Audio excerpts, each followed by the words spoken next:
Puji Tuhan, Shalom saudara.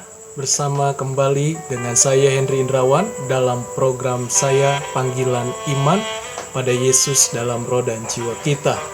Dan kita mau melihat sebuah cuplikan mengenai waspada terhadap penipuan atau modus-modus kejahatan atau modus yang lainnya.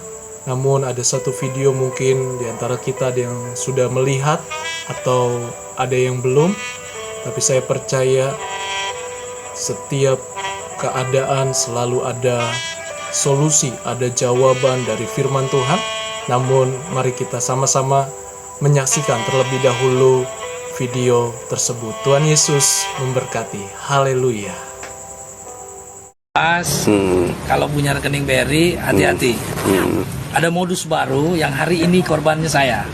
Uang saya di ATM dikuras habis, hanya disisakan 57.000. Modusnya mengatasnamakan orang BRI, menelpon kita, hanya bertanya ya atau betul, bahasanya begitu ya, konfirmasi ya atau betul, nama saya, alamat saya, nama orang tua perempuan, nomor PIN, bukan nomor ATM, sama kode rahasia ATM. Oh, PIN berarti ya? Bukan PIN. PIN dia nggak tanya. Kode ada 5 pertanyaan ini itu ditanyakan dari atas nama BRI kepada kita. Jawaban kita cuma iya atau tidak, kan gitu kan? Betul atau enggak? Jawaban kita cuma ditanya iya atau tidak. Iya, yes or not. Iya, yes or not. Dan pertanyaan dia tuh semuanya benar, sehingga jawaban kita pasti iya. Ketika semua kita jawab 5 pertanyaan tadi ya, maka uang kita sudah berpindah. Di rekening kita habis. Nah, di rekening kita habis. Dan ini saya baru terjadi hari ini pukul 15.49 persisnya.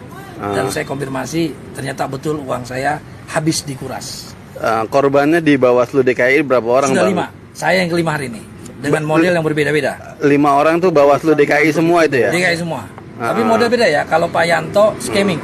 Jadi Scamming itu ATM. gimana? Oh iya. Dari ATM. Kalau scamming banyak. Iya. Kalau ini yang ATM. baru ini kok bisa begitu? Saya kalau hanya ngasih tahu begitu? iya, ditanya itu saja. Nah, modelnya ditanya itu saja. Ini Panwas Informasinya Jakarta Selatan. Katanya kalau kita bertransaksi lewat macam-macam, tapi belum tahu lah. Intinya seperti itu. Ini uang saya habis. Terserah semua. Tinggal aja 57.500 hari ini. Bukan 14. Jadi di telepon hanya menanyakan nomor rekening? Iya. Bukan nomor rekening. Apa tadi nomor? Tanya nama kita. Apakah saudara Andi Maulana ini nomor? Iya. Apakah tanggal lahir Anda ini? Iya. Apakah coba Bapak saudara bawa ATM, bawa. Apakah nomor ATM Anda bla bla bla bla bla? Ya, kode ATM Anda bla bla bla. Benar? Berarti 5 pertanyaan. Dia tahu identitas sampai nomor ATM. Itu dia. Oh, yang nggak tahu lah intinya. Tapi ini modus baru. Nah, setelah itu dia akan kirim SMS. SMS-nya begini. Nah, ini yang akhirnya orang BRI bilang hati-hati kalau terima SMS seperti ini. Nah, ini Bang. Nah, dia akan kirim SMS ini terakhir mengucapkan terima kasih atas kontribusi Bapak sebagai nasabah Bank BRI, ya kan? Percaya dengan Bank BRI. Selamat sore, mengganggu akses Bapak, tutup selesai. Maka uang kita sudah pindah, udah nggak ada di rekening. Ini Bang Beri lagi. Iya. Nah, gitu, Pak. Kasih tahu ke teman-teman. Ya, ini kita share nih ya. Ya, saudara yang dikasih Tuhan, itulah yang terjadi di dunia ini. Begitu banyak modus kejahatan atau modus-modus lainnya yang memakan korban sehingga banyak korban-korban yang dirugikan. Salah satunya adalah seorang satpam di mana dia mengalami penipuan dari kartu ATM BRI, dan kita ambil hikmahnya supaya kita tetap hati-hati, tetap waspada, dan ini tema saya, tetap berjaga-jaga. Dan saya percaya bahwa di dalam iman pada Tuhan Yesus selalu ada solusi, selalu ada perlindungan Tuhan.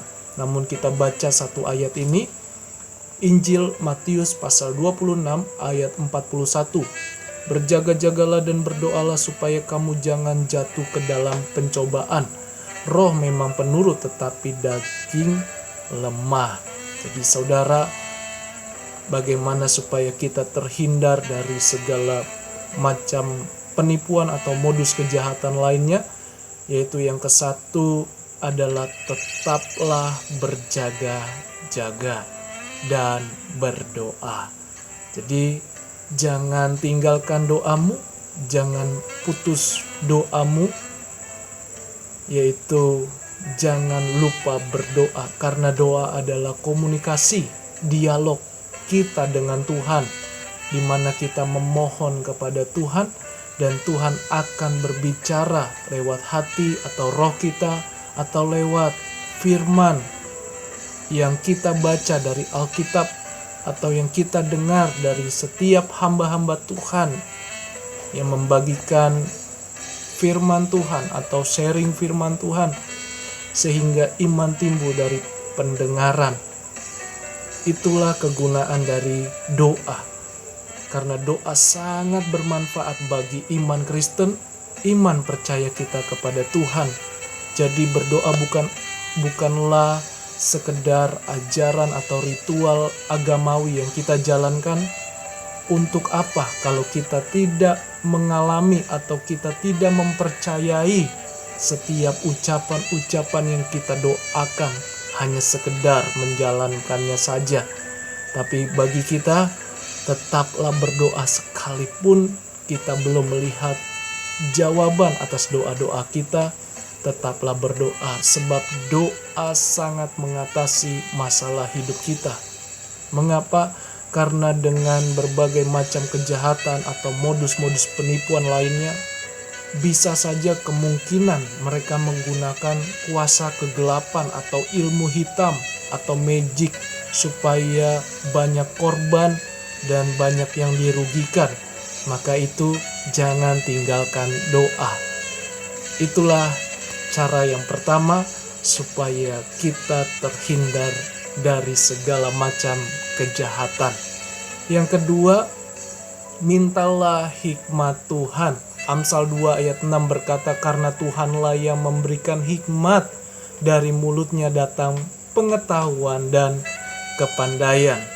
Jadi saudara, ketika kita percaya kepada Tuhan, beriman kepada Tuhan, mintalah hikmat Tuhan. Yakobus 1 ayat 5. Bagi kita yang kekurangan hikmat, mintalah kepada Tuhan yang murah hati, yang membagikan kepada semua orang dengan tidak membangkit-bangkit. Jadi arti hikmat adalah pikiran Tuhan atau ilham atau pewahyuan, atau lebih tepatnya lagi adalah kepekaan. Saya percaya dengan kepekaan kita terhindar dari segala macam penipuan. Karena hikmat menuntun hidup kita untuk tidak mudah, tidak terombang-ambing atau terbawa arus, atau supaya kita tidak mudah percaya dengan berbagai macam-macam penipuan atau modus lainnya, ya, yang kelihatannya sepertinya menolong atau sepertinya menyelamatkan kita, tetapi sesungguhnya mereka sedang menjebak kita. Yang terpenting adalah perlu diuji setiap roh. 1 Yohanes 4 ayat 1 dikatakan, saudara-saudaraku yang kekasih, janganlah percaya akan setiap roh, tetapi ujilah roh-roh itu apakah mereka berasal dari Allah, sebab banyak nabi-nabi palsu yang telah muncul dan pergi ke seluruh dunia. Jadi Alkitab menggambarkan seperti nabi-nabi palsu.